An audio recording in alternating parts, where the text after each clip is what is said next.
இன்றைக்கி இந்த வீடியோவில் இயற்கை முறையில் கொத்தமல்லி வளர்க்குறது எப்படின்னு பார்க்கலாம். வாங்க வீடியோக்குள்ளே போகலாம். மண்கலவை தயார் செய்கிறதுக்கு மக்கிய தொழு உரம் 2 கிலோ எடுத்திருக்கோம்.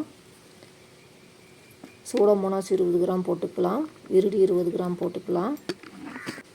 நல்ல பழைய சாம்பல் 1/4 கிலோ போட்டுக்கலாம்.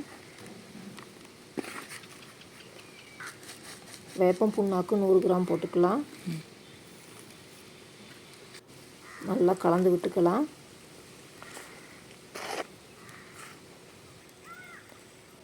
கொத்தமல்லி நடப்போகிற மேட்டுப்பாத்தியில் பரவலாக இறச்சி விட்டுக்கலாம்.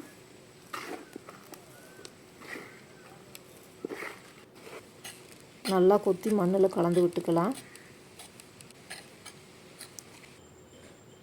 நாங்கள் ஹைப்ரிட் கொத்தமல்லி விதை எடுத்திருக்கோம். வாங்க பேக்கெட் ஓப்பன் பண்ணிக்கலாம். இந்த மாதிரி ஒரு பேப்பரில் கொத்தமல்லி விதைகளை போட்டுக்கலாம். இந்த மாதிரி விதைகளை பரப்பி விட்டுக்கலாம். இந்த மாதிரி சப்பாத்தி விட்டுற கட்டையால் இப்படி தேய்ச்சி எடுத்துக்கலாம். இந்த மாதிரி விதை 2 உடஞ்சிருக்கு பாருங்கள். இந்த மாதிரி போட்டால் கொத்தமல்லி சீக்கிரமாக முளைக்கும். இந்த மாதிரி ஒரு குச்சியால் 4 இன்ச் இடைவெளியில் கோடு போட்டுக்கலாம்.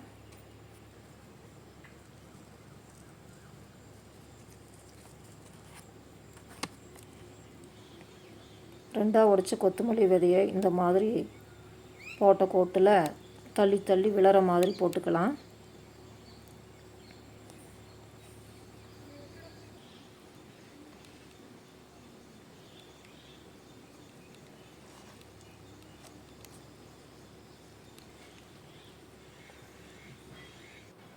பாருங்கள், எல்லா கொத்தமல்லி விதையும் போட்டாச்சு.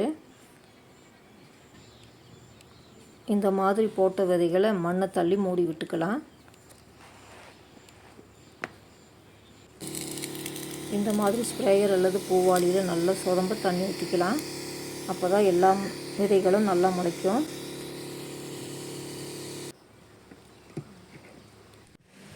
இதோட கொத்தமல்லி விதை போட்டு 8 நாள் ஆகுது. பாருங்கள், எல்லா விதைகளும் முளைச்சிருக்கு.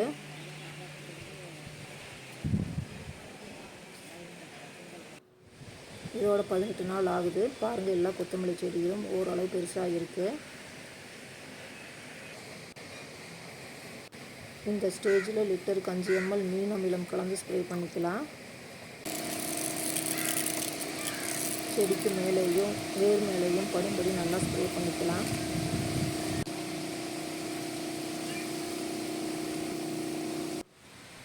இதோட 25 நாள் ஆகுது.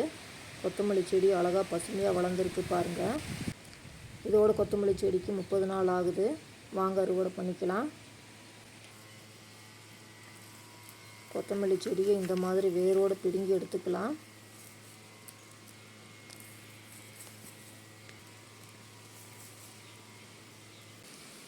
பாருங்கள், ஒரு கட்டு கொத்தமல்லி செடி பிடுங்கியாச்சு.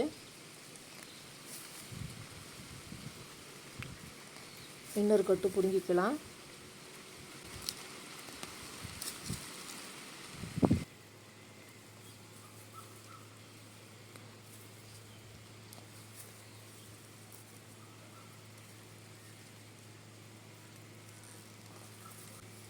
பாருங்கள், கொத்தமல்லி பிடுங்கியாச்சு.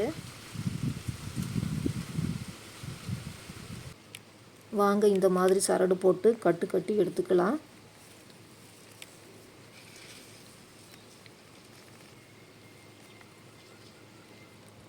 கொத்தமல்லியை கட்டு கட்டியாச்சு. பாருங்கள், இதோட 3 கட்டு கொத்தமல்லி தழை கிடச்சிருக்கு.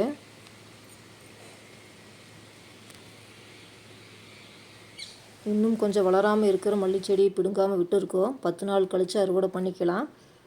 இது ஒரு நல்ல அறுவடை தான். தேங்க்ஸ் ஃபார் வாட்சிங்.